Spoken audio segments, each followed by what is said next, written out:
Would you like to nominate the word for the discount code adjective? Been a while since we've done this little game of roulette. Flavoursome. Flavoursome. Oh, that's pretty good. All right, I'll give that a go. Hello and welcome back to the Claret and Blue podcast Q&A. I'm your host for this one, Dan Rolinson, joined by the... wow. Flavoursome. No, yeah, that is what I was going to do. The Flavoursome John Townley. Let's not do that.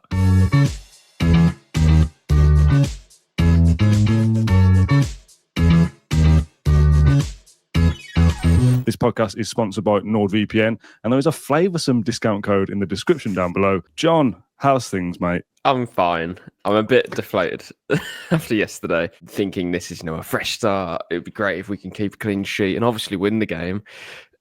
Neither of those things happened, and it was far from a perfect performance. I just felt like this was a great opportunity, and it absolutely was a fantastic chance for us to, not only get back to winning ways and end the winless streak that's now been extended to 6 games, but also, I just think for a lot of us fans, it was a good chance for us to kind of, mentally think that we're back to where we were a little bit, even though it was only one match. It was against, only Palace. And I did say before the match as well, I think there's possibly like a big emotional swing for this match. If we don't win it, it will, a lot of people will be questioning a lot now. And I think they are. I don't like the kind of term must win, because I don't think any match is must win unless you're trying to stay up or something on the last day. But in terms of what people think it means anyway, that was a must win. Like the next 2 home games in the league are Brentford and Southampton, also, must wins, because we need to be taking maximum points against those teams. We didn't do it against Palace, so we're going to have to now make that up somewhere else in the season, because it's getting to the point where, at the end of the year, which is only 5 weeks away or something like that, the table is going to start to take shape. So Villa do need to hit some momentum, and yesterday was the perfect chance to do that, and we didn't manage it. Was the highlight of your day accidentally bumping into me in the Trinity Lower yesterday? Well, I'd say accidentally. I did see you. I could have avoided you if I wanted to. Oh, no, that'd be worse. Imagine if I'd seen you see me and then walk the other way. Oh, I'd be heartbroken. Right, let's get into these questions then. The first one from Adam Wright is simply 5 words. Who takes our next penalty? Forget that first. Shout out to Adam Wright, and I didn't ask for this on a previous podcast. It was after the Bayern match. I did mention that I spent 5 to 10 minutes running up and down up the Trinity Road stand trying to find a flag after the Bayern match. But Adam Wright, legend. Lovely. He secured me. Well, he didn't secure me one, but he did DM me afterwards and said, I've got a spare if you want it. And I said, look, Adam, only if you're sure, kind of thing, because this is that's a piece of history right there. Like I often go into a little drawer in my bedroom back in my parents' house. That sounds like you live in it. It's got all like my dad's Villa relics, almost like 1982 shirts, like the proper stuff. His bus pass for his bus pass, his bus ticket or bus ticket to go to Rotterdam, all that stuff, like all the like proper, like you can't touch those if you're not wearing gloves sort of things. And this isn't that necessarily, because it's we didn't beat them in a European Cup final a few months ago, but this is my kind of first, I suppose, like proper. I don't know, like it just, the Bayern match was really like, that was kind of for us anyway, kind of, I don't know, our first experience of like being one of the best teams in Europe at that point, I think. And maybe we aren't that at the moment, but do you know what I mean? That's our closest thing to what our kind of parents may have experienced if they were there for Rotterdam. So Adam Wright, thank you very much. Gave me it before the game, so big shout out to him. As a complete random note, I didn't think this would come up today, so bear with me. In my bag, my camera bag, I've got for you this. It's a blue flag. Is that a flag? Wait, for me? Tightly packaged up in a little packet from a viewer of the podcast called Billy, who DM'd me probably about 6 weeks ago and said, I've got a spare flag for John because he said he hasn't got one. Does he want it? She sent it to me in the post, and I was going to give it to you when I saw you in person in the office, but I haven't seen you since it arrived. Apart from yesterday at the football, but obviously it was in my camera bag waiting to go to the office. So I've got you a blue Bayern Munich flag. I feel bad now. I'm stealing everyone's flags. You greedy bastard. I'm very privileged to do the job I do and like have all the experiences I have. So like I don't want to steal everyone's flags if they're happy with, give it to John. It's fine. Sound. Thank you very much. Really appreciate it. But if you want it back, understand that because I've got one now. Yeah. But obviously, I'd love a second. Should we answer Adam's question about penalties? Yeah, sure. Right. So when the penalty was given, I said straight away I'd give it to Tielemans. And I don't know what you thought, Dan. I don't know what anyone else thought, but my first thought was Tielemans, and he missed a penalty, obviously. I don't think it was a bad penalty. It wasn't Andres Pereira against Martinez when he just passed it to the side of him. Henderson, to his credit, made a good save. I was watching it back just before the podcast now, and I was trying to freeze frame it of when Tielemans struck the ball and where Henderson was he off his line or something, because he almost read it so well that when he took it, Tielemans, he'd almost saved it almost straight. I don't know how to explain that, but it was off. It wasn't off his line. But so I don't think we can call it a bad penalty. I heard what Matt said in the post match, and it was a good height for the keeper. I don't understand that, but really, if we had a penalty again tomorrow, and people probably won't want to hear this, I think I'd give it to Tielemans. I know that might sound a bit mental, but the issue at play here is that we don't have a penalty kick taker. Watkins has missed penalties before, and I don't think when Watkins takes a penalty, he quite has a technique to take them. Do you give it to Rodgers? I don't think, has he taken a penalty in professional football? Don't know. Bailey, potentially, but he's out of form. Like, there's question marks with literally all of the players. I think you can assess whether that was the right choice or not if you kind of go back retrospectively before this penalty kick was even taken. And if Watkins had put the ball down on the spot, I'm not saying he goes on to score it or miss it, but just in that moment, in the time, you'd have gone, oh, not sure about this because he's missed a few. If it was Bailey, you'd just done what you said and said, well, he's out of form. Like, maybe this will get him into form, but maybe he'll miss it. Rodgers is very inexperienced. McGinn is the one choice that again, I don't know whether he's taken many penalties before. None spring to mind. What I'd say with McGinn is I think if there's one player you'd back to just to slam it, it would be McGinn. Well, he picked up the ball, didn't he? So I thought maybe that was because he was going to take it. Everyone does a little decoy these days. It's almost we know we don't have a penalty kick taker like someone who will step up every time that it's awarded. But I'm happy for Tielemans to take the next one. It's very easy to think, and I think that's kind of where we are with Villa at the moment. If one thing doesn't work, scrap it. The next thing, it don't work. The next thing, I think we have to try and. Tielemans has taken a penalty because whatever they've done in training or whatever, I don't know the situation, but he's the best taker from what Emery has seen or from what a coach has seen or whatever it may be, because he's missed one and it's not as if he's scored it over the bar or he's mishit it or whatever it may be. I would just give him the next one. Let's move on to another very simple question, probably not a simple answer from Ian. Although it is a simple answer, actually, I think. He says, should we leave someone sitting back from our own corners? Yes. Probably 10 of them. Why is this happening, John? Well, Emery said after the match that they left 2 back for the Liverpool, and then they left 3. I say 3 back, 3 players on the edge of the box, essentially. I would just keep one, not necessarily on the halfway line, because that's when your keeper is, but someone who is guarding it. Because if anything, it's an incentive for those players. We've all played football. It doesn't matter what level you're at. If you're defending a corner and you see that there's only the deepest player essentially is on the edge of the box, you know that your quickest player, if they can get a break, well, then you've got a great opportunity. And that's literally at any level, Sunday League, professional. If you defend the corner, you've got a chance yourself. So teams will now be aware of that, and that's almost an opportunity for them. If they can defend the corner, they'll have a chance of a break. And Villa haven't dealt with it well, obviously, at all. They've conceded half the goals they've conceded in the last 2 games have come from their own corners. And if I'm not mistaken, there was a good chance for Núñez. I think they've had 2 weeks to work on that. And I know, not all the players have been there, but it seemed a pretty quick fix after we did it against Liverpool. Yeah. But then we did it moments later anyway in the same game. So that is a worry for sure. You've got to think this is the similar thing to how we've just said about missing 2 penalties in a row. For that to happen twice against Liverpool, you kind of go, well, maybe we don't have time to change it now. But for that to happen in 2 games in a row when you've had a break in between as well, if our next attacking corner against Juventus or Chelsea leads to our opponent countering on us and potentially scoring, that would be madness. For it to happen in 3 consecutive games, like that shouldn't be happening now. Common themes at the moment with Villa and their defending, and that's, as I say, what is worrying me most at the moment. So yeah, things have got to change pretty quickly, and that it seems so basic that I'm hoping that won't happen in the next game, but then moving forward as well. So yeah, worrying that it's happening, but equally, in terms of specifically defending from your own corner, it seems quite basic. So I'm hoping that we'll be okay with it moving forward. But Sarr was the only quick player in that Palace side, so that's what's so frustrating, that we were hit on transitions a few times. I do think there's something, and this might be me being deluded or trying to just cope with the situation or whatever. So, I know what I'm about to say might come across stupid, but I feel like there's some kind of comfort in the fact that Villa aren't, firstly, they're not awful. We're not in the bottom three. We're not playing terrible football.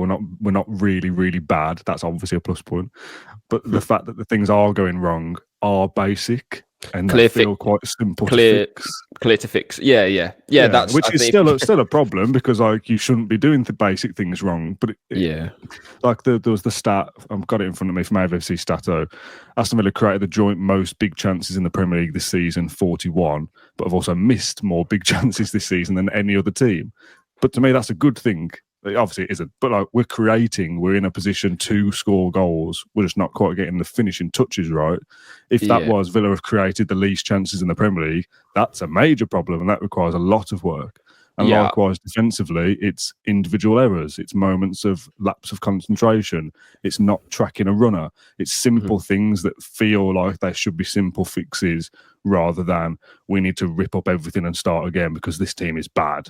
That's not the case. Yeah, and that's why I said in a previous podcast that I think you have to build it from the back, because I think our forward talent is there. Even though we're a bit out of confidence, I think we'll always get chances. Watkins has missed the most big chances in the Premier League this season, I'm pretty sure. And he's still scored 6 and 12, which is the same amount as he had scored this time last season. And obviously that's 1 and 2, and he got 19 and 38. So well, I don't actually know how many games he played last season. Maybe he played less because he didn't play against City, but you get my drift. He's actually on course, really, to hit that number, even though he's being criticised for different things. So going forward, I think we're okay. I don't think we'll be in a position where we're struggling for goals or creating chances, but we're absolutely struggling at the back. And I don't know if there'll be a question on it later about, what would your 11 be moving forward, that sort of thing. But for me, I just want that solid kind of screen of Kamara, Konsa and Pau, or even if you want to put Mings in there, I don't know. But in terms of a system, I think that's our best bet. We're going to do 2 questions in one here, mainly about Tielemans, I think.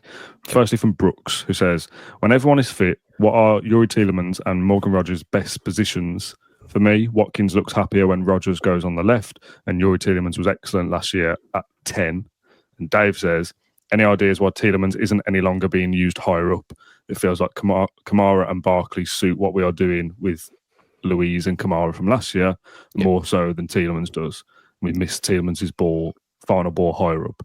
I think the second one is circumstance of Kamara's not fit and Arna wasn't fit specifically at the weekend, so Tielemans has had to play that role out of necessity, but I still think he'd probably been in there from the start anyway. As a spin-off question from those two, when we make a substitution and it's a like for like, Watkins comes off, Duran goes on, strikers off, strikers on, continue as you were.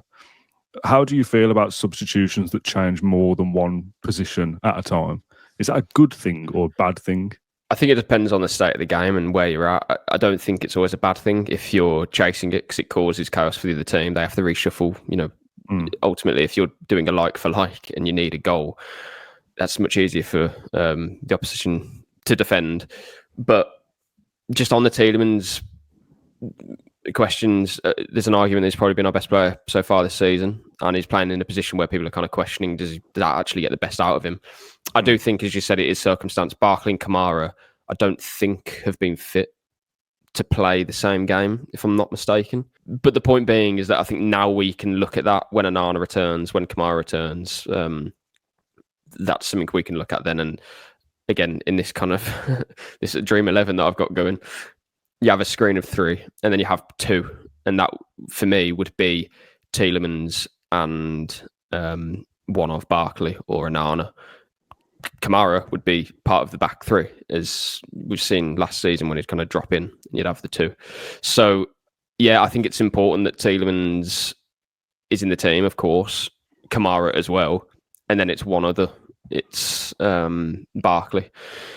or Onana, depending on the match, I suppose. But obviously that means no John McGinn, essentially, because Rodgers won't be dropped from this side. And in my head, again, if I kind of go through this 11 that I'm talking about, you have the three of Pau, Konsa and Kamara in possession. Your right wing back would be Cash, and left wing back Maatsen or Dean. Tielemans as a double pivot in possession alongside Onana or Barkley, and then you'd have Rodgers and Bailey. I say Rodgers or Bailey, McGinn or Ramsey. You got options there, either side of Watkins, and that's quite fluid, I think, at the top of the pitch again, because you're playing. That is a formation to play in the opposition third, so it doesn't have to be as structured. I think it helps to obviously move around, and that helps create space. And then from a defensive point of view, obviously that's a back four of Cash, Dean, Pau, Konsa. And you have a two there, very strong two of Onana and Kamara. Tielemans would obviously be closer to Watkins, I suppose. Rodgers left, Bailey right. Again, mix and match. McGinn, maybe he plays instead. But again, you've got options. But I just think as a structure, that's our best structure from what I've seen from Villa in the last 2 years under Emery. That, I think, is the best way to do it. And also to fit players into the side who need to play for me. Kamara has to play. Tielemans has to play. From what we've seen at Barkley, has been really good. Onana as well brings something completely different. There's only so many systems I think you can play to get the best out of those players that are key. I think this month will tell us a lot about not only Villa's capability to kind of push for the top four again, but also what actually we are and what we look like. Because I'm still thinking there could be a big change coming in terms of maybe Kamara drops into that three as I've been talking about. If it's not that, I don't know, because I haven't seen enough from us playing as we are currently. That's the solution to winning as many games as we need to finish or compete where we'd like to. Next question is from Alan Wright Barber, who said, how much would Unai Emery love to watch and dissect our team currently if he was an upcoming manager about to play Villa? Which is not exactly how he worded it. He worded it better than I just winged it for some reason. He said specifically, how would he love to watch and dissect our team currently if we were an upcoming opponent for ourselves? Yeah. I think it's a really good question because it puts you in a position of, well, would you enjoy playing this Villa side? And I think you would. Not in terms of, no one really wants to go to Villa Park and play because it's a difficult game, obviously. But Villa in the last 2 years, they look as vulnerable as they ever have under Emery from a defensive point of view. And that obviously isn't a good thing.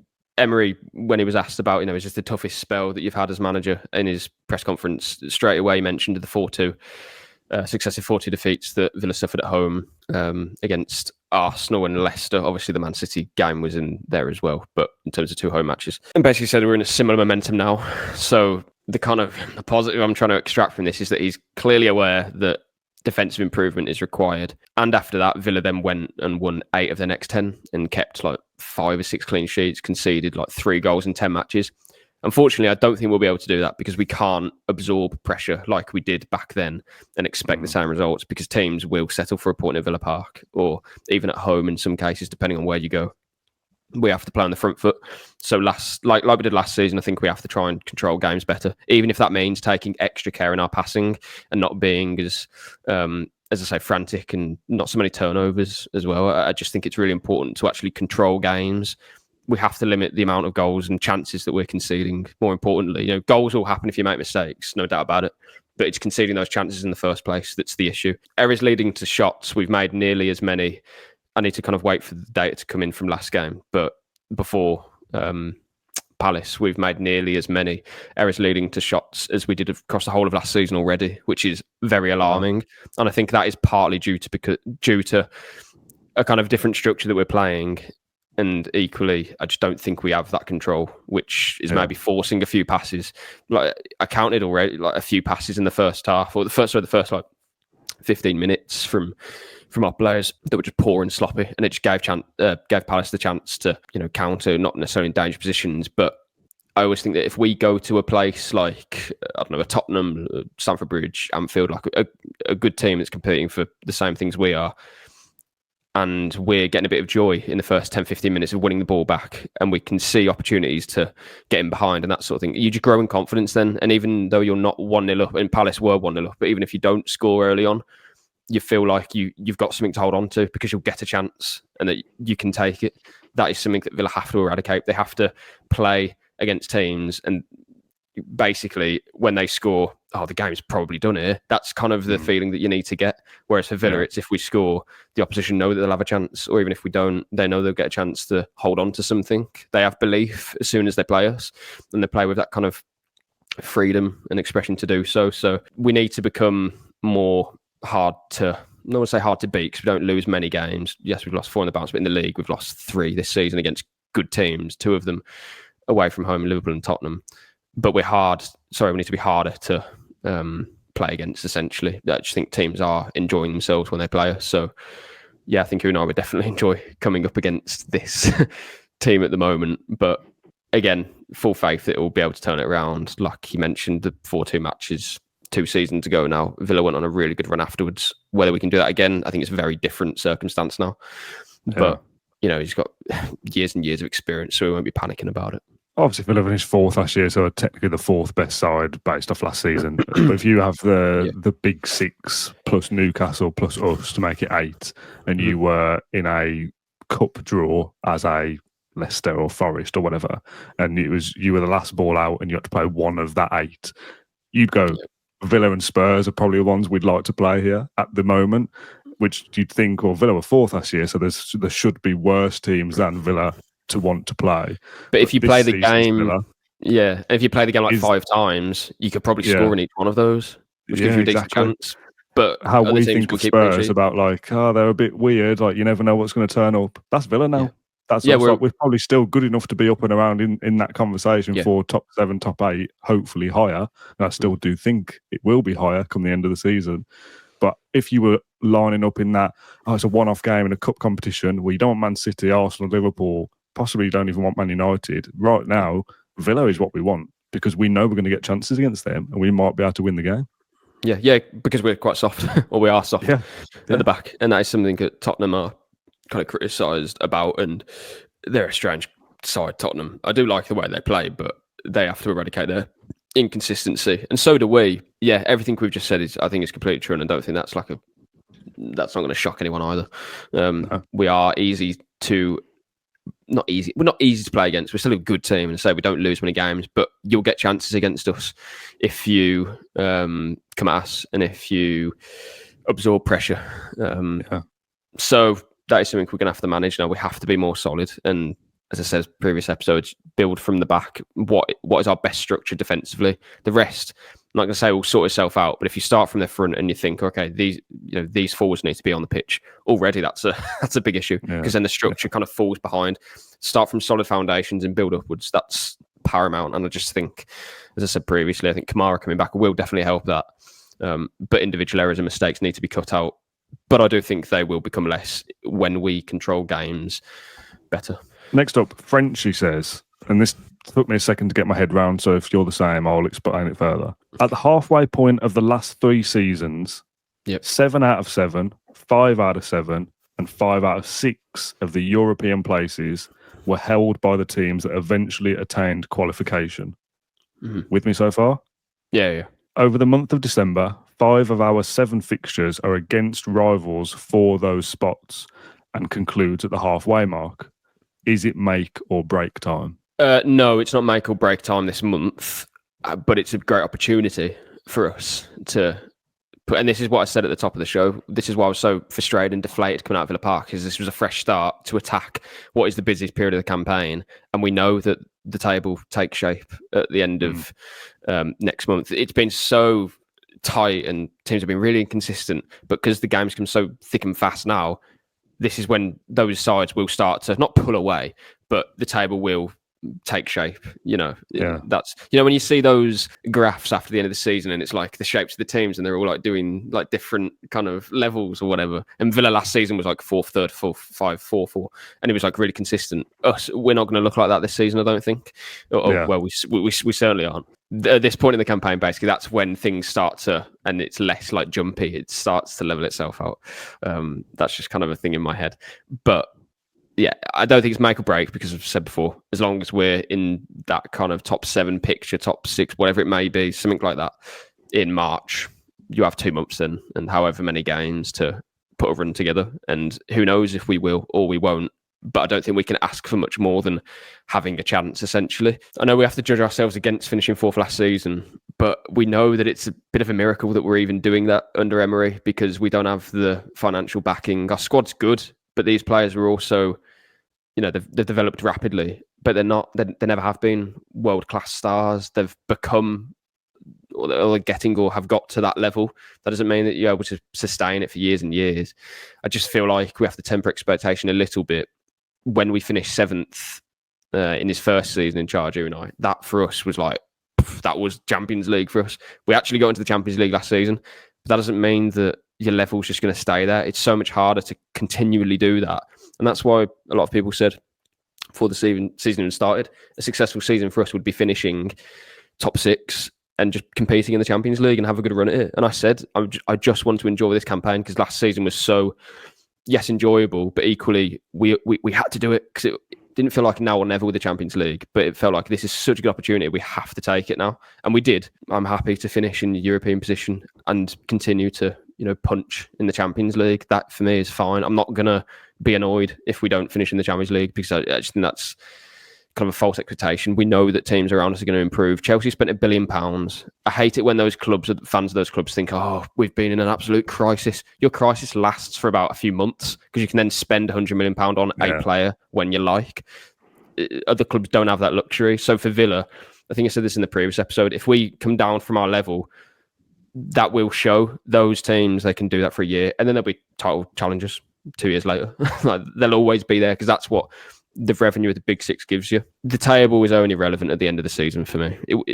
Obviously, you don't want to be far away from those positions in the last few games. Yeah, right now we're 12 matches in. There's a long, long way to go still. Yeah. But yes, of course, building momentum is really important now, because the game is going to come thick and fast. If players aren't confident, well, then they've got a game 3 days later. So it is really important that we can start to build something. That's why Palace was so frustrating, because it was a great opportunity to do so. I think what's also important from like a perspective point of view is that the troubles, if you like, or the difficulties that Villa are dealing with individual errors leading to goals, or a lack of concentration, or being beat for a high line and conceding a goal against a team you feel like you shouldn't concede to, or whatever it might be. Mm-hmm. In the prism of just Villa, this is all we care about, this is everything that we're consumed by. It's easy to forget that these things also happen to other clubs as well. Other clubs will go through a run of consistency. Like Chelsea are doing very well at the moment. Does that mean they're definitely going to finish in the top 4? Obviously not. There's still a long way to go.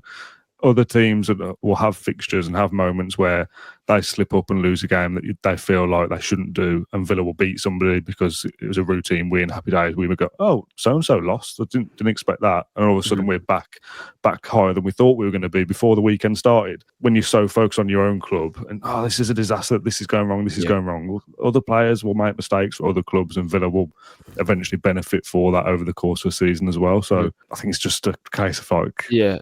And down a little bit. Yeah, I totally agree. The way I felt after Palace was, it's frustrating that we couldn't do it. You're telling me no one else that was it. I wasn't angry in the bottom 3. Yeah, like Tottenham lost at home to Ipswich and then beat City, because they're a strange team. But yeah, it's such a long season. I'm not getting worried necessarily about what we're going to do this season, because I didn't expect us to finish in the top 4. That for me was always a kind of an aspiration, and maybe we still do it. But if we don't, no one could be critical about that. Some people will think, oh, yeah, but we've dropped off now. That happens in football. Every club will do that. We have no right to just finish in the top 4 because we did it last season. You have to earn that. And for different reasons, our competitors as such are going to improve. I'm sure Man United will have an uplift as well. Chelsea are better this season. But yeah, everyone's going to have runs in the campaign where they struggle. Ours is now. And I think everyone feels a bit dejected because we're going into this busy period now, and we know that we probably could have had 6 points better off if we had beaten United in one of Ten Hag's last games, if we defended the free kick against Bournemouth better, and beat a side who were struggling throughout this season so far in Crystal Palace. So that's why it's frustrating. But we've seen enough evidence from this team, or from Emery, that we'll be just fine. It's the rip it up and start again mentality that you mentioned at the start of the show, and we spoke about it a few weeks ago for the comments that we were getting on social media and YouTube about it's time to start questioning Emery, blah blah blah, and people at the time said, let's not talk about that. It's one or two people, and yeah, it was a handful of people. But we've lost more games since then, and that handful has grown to more than a handful. That there was a tweet yesterday that somebody had done, and they'd posted like 4 or 5 screenshots of different posts they'd seen of it's time for Emery to go, whatever. And we had it exactly the same on social media last night, yesterday, on YouTube comments, on the live feed, on the comments after the show. If that's your opinion, fine, whatever. You're entitled to it. I massively disagree, obviously. I'm not willing to give this more airtime than 60 seconds of going, I think you're a bit of an idiot, if that's what you think. But what is the answer to that? Is Unai Emery not like the best manager we've had in most people's lifetimes? Of like, this is, as you said, Villa's best period of a generation. Yeah. Why do you jeopardise that? And one of the comments was, get rid of Emery, get Klopp. It's like, what is the thought process of like why that's a good idea? Like, well, that's not. But, you know what I mean? It's just like, I'm relax. Yeah, like that. That's like, yeah. I'll kind of take it a step back. So I don't look at those, but I do think that we're all in this together, and you just said, Dan, the kind of rip it up mentality. If this isn't working, we have to do that.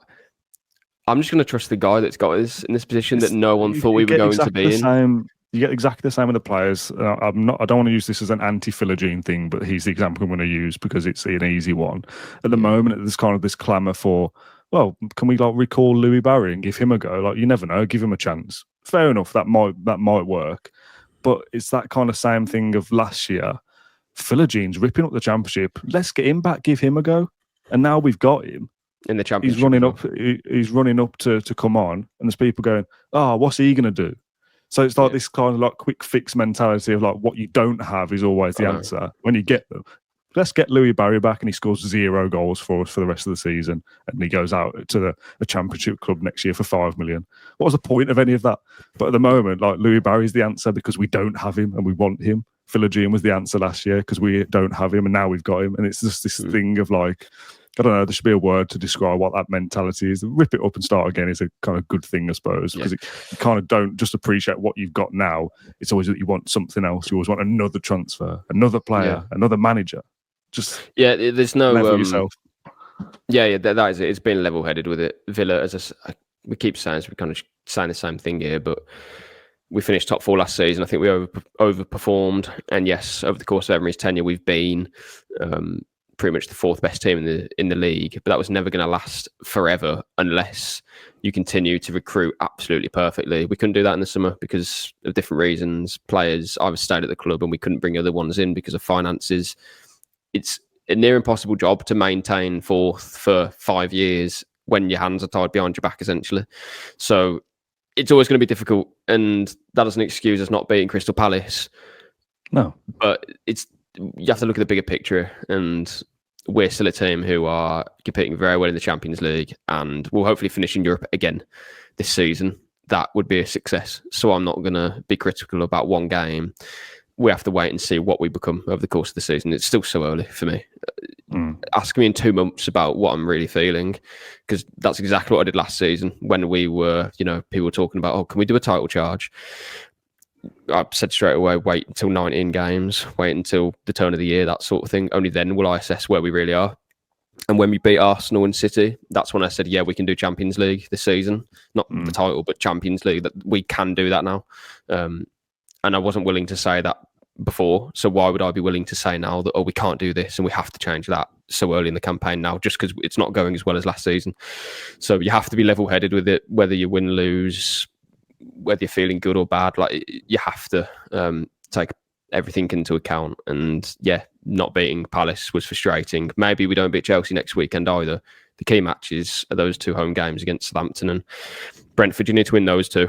And if we do, we'll be in a good position still, whatever happens against Chelsea. And then you have some tricky matches against Forest away, Newcastle away, City at home, Brighton at home. All those games are coming up. But that's when we can test ourselves, and hopefully we'll have a bit of momentum going into those games. Where we'll be after that, we'll wait and see. And that's when I'll really judge kind of, okay, so this is how the table looks. This is where, these are our competitors, essentially. I just think at the moment it's still so tight. Let's do a question on Leon Bailey as we get to the end of this from Rob, who said, my question is, why are a lot of fans still getting on Leon Bailey's back? It's slower than what we'd like, but he's getting back to form. The lad was a machine last season, but it hasn't clicked for him yet. Get behind him, and it might. He's somebody that has been critiqued, I suppose, on this podcast and by many fans as well for not being very good this season, which is fair. I thought the first 15 or 20 minutes yesterday, he was rubbish. Second half, much improved and looked like there was a bit of a spark there that might be able to turn the game for us. Didn't quite happen, but there's kind of green shoots of recovery that maybe Leon Bailey is getting somewhere. Yep. Do you feel the same? Yeah. I put a piece out a couple of days before the game saying you can't drop Leon Bailey, and I stand by that, whether he's playing poorly or he's in form. I just think he has a quality that we don't have elsewhere in the team, and I think he plays quite a specialist position as well, specialist role on that wing. He keeps our width, allows space, he makes chances, can score goals, hasn't scored yet, but we know he can from last season. Rattled the bar, obviously. I just think he causes problems that other players can't, basically, in our team, in that position. If we had Diaby, for example, Diaby would have probably been starting most of these games because Bailey's out of form, but we don't have that luxury. So Bailey, for me, has to play because he's the one player in the team that can do that role. Philogene does it in a very different way, and I think is better, and he prefers to play on the left anyway. Yeah, for me, Bailey is one of the first names on the team sheet, whether he's out of form, in form. He's out of form at the moment, and he still hit the bar, made an opportunity for McGinn that nearly went in. He created another chance as well, won a penalty. Pretty good game, although, as you say, Dan, in the first 15 minutes, his body language wasn't great. But that's what you get from a player who isn't in form, but then he's good enough to come close to playing what would have been a key role in a win if we had got it. Yeah. So for me, like, it's fine. I'm on the team Leon Bailey. Essentially, it's a play that we can't do without, I don't think. Danny next says, should we try our old tactic of the super high line against Chelsea or Brentford? We played more of the high line against Palace, I thought, than we have recently, but it's not necessarily just about the high line. I saw a screenshot from, I think it was Matt Lynch earlier today or yesterday, talking about, I think it was screenshots from Liverpool, Palace, and possibly one other game of like positions where we've conceded from. And the space across the pitch is massive. Like Villa are completely wide open. Midfield is nowhere near defence, or forwards are nowhere near midfield. The actual defenders feel miles apart from each other, that there's so much space to get into. So I don't know whether that's necessarily a high line thing, but being like on the halfway line in these positions that you're spread out in, there is a whole half of the pitch to run into. So that is kind of a problem in itself. But for me, it's just about this like open expanse of space that Villa don't tend to control the actual pitch very well, I don't think, at the moment.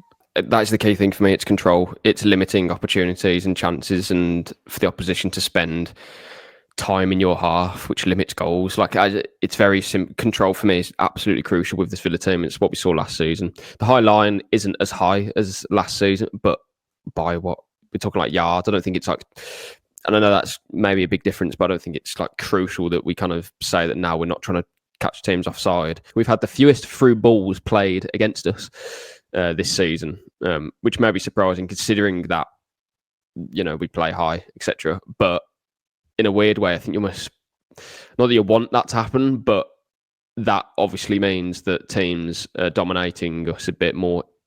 You know, they're playing in front of us, essentially. It's less transitional sometimes, and it's more that Villa actually don't have as much of the ball as they'd like. That is a concern for me because, again, the control is crucial. That allows you to make more chances and limit chances against your own goal. So, yeah, the high line helped us have territory, basically, in the opposition half, and that's what I said earlier about having the screen of the three players. That, you know, everything is played in front of those three players, or they have the ball, but the opposition aren't. You know, when that is the case, they're not going to be attacking your goal, essentially. And I think that's the best way that we can control games, because you have a three and then you have two midfielders in front. You have width as well to keep the ball.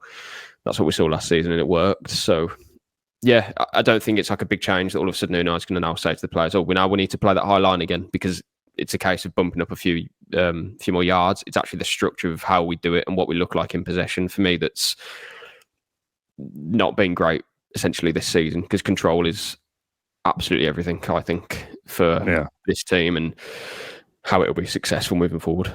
Penultimate question from Adrian. And I think this is one that traditionally we'd go, oh, this is so difficult. Why are you making me pick? But I think there is an answer now. Juventus or Chelsea? Which is the more important game to win? Yeah, I see where you're going with that. I don't know, actually. I think that's harder than what you probably make out a little bit. But I would say Chelsea, because we've done enough in the Champions League to almost secure qualification. If we were to beat Juventus, that puts us in obviously a good position to then get top 8, which would be great. But I'll be totally honest, I'm less... Obviously, I want top 8. That'd be fantastic. Brilliant. But I'm less concerned about that than other people, I think. I'm okay with playing 2 more Champions League games. I'm happy to play Champions League football. We can do that more. That's fine. Like, I just think as well, if we're at the top towards the higher end of the scale of the, 9 to 24, I think, something like that. Don't get me wrong, I'd rather finish in the top 8, and that's fine. But yeah, I'd rather take 3 points against Chelsea than Juventus if, again, that kind of... although it's hypothetical completely. But that would then allow us to take on Brentford and Southampton, maybe to get 9 points out of 9, which would be an incredible turnaround, really, from what we've just gone through. Yeah, I agree with everything you've said. And I think if it's this stupid hypothetical way you can only win one, I think Chelsea is more beneficial to... It would be a bigger win, I think. Yeah, kind of not losing massive ground. Like if Chelsea beat us... I think it's a 6-point swing between us then. Not beating Juventus is not the end of our Champions League campaign. In the same breath, not beating Chelsea is not the end of our Premier League campaign either. However, I think the answer to this is this kind of like, which one's important? I think the default answer for this now, for every question we ever get on this ever again, is the next one. Because I think our focus is too like... Then you lose the next one, apparently. I know, I know. But I don't think the club and the players would ever look like this unless it's a Carabao Cup game against Crystal Palace.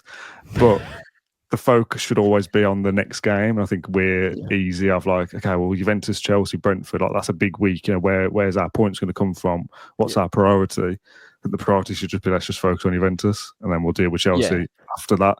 If we beat Juventus, we're potentially in a good or a better position to go and beat Chelsea just because of momentum. Would you take, like, if I said to you now, you would win one, you can win one of the games, like, not going to tell you which one, but you only win one of them, would you take it? Do you know what I mean? Yeah, so we win one game this week. You're guaranteed to win one of them. You don't know which one it is, but do you get what I'm saying? Yes, I'd say yes. You would? Yeah. Okay. Because I would say that we'll win one and draw one. And that's still a good week. Yeah. Okay. Basically, the point I'm trying to make out is that I think Chelsea is a difficult game anyway. And if we don't win that... So is Juventus. You know, it's Juventus, by the way. We've kind of not really given them the credit, I don't think. Yeah, I was going to get to Juventus. But just on Chelsea, that is a harder game. And if we don't win that, you know...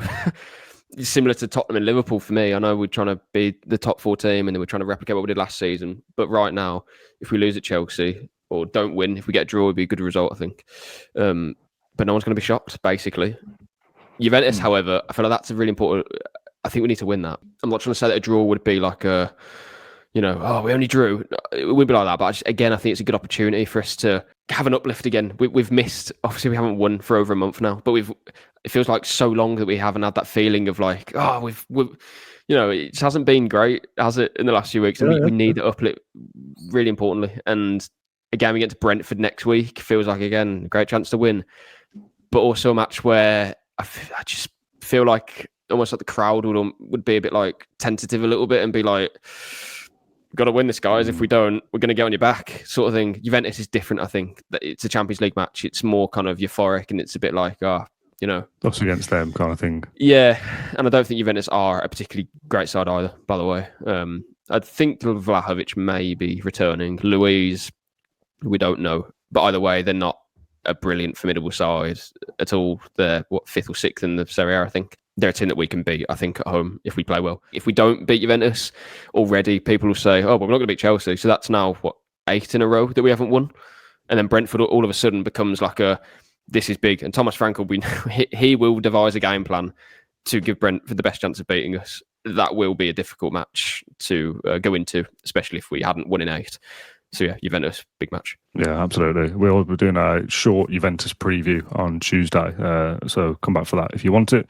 Final question of the show comes from Alberto Solano, who says simply, what should I ask for Christmas this year?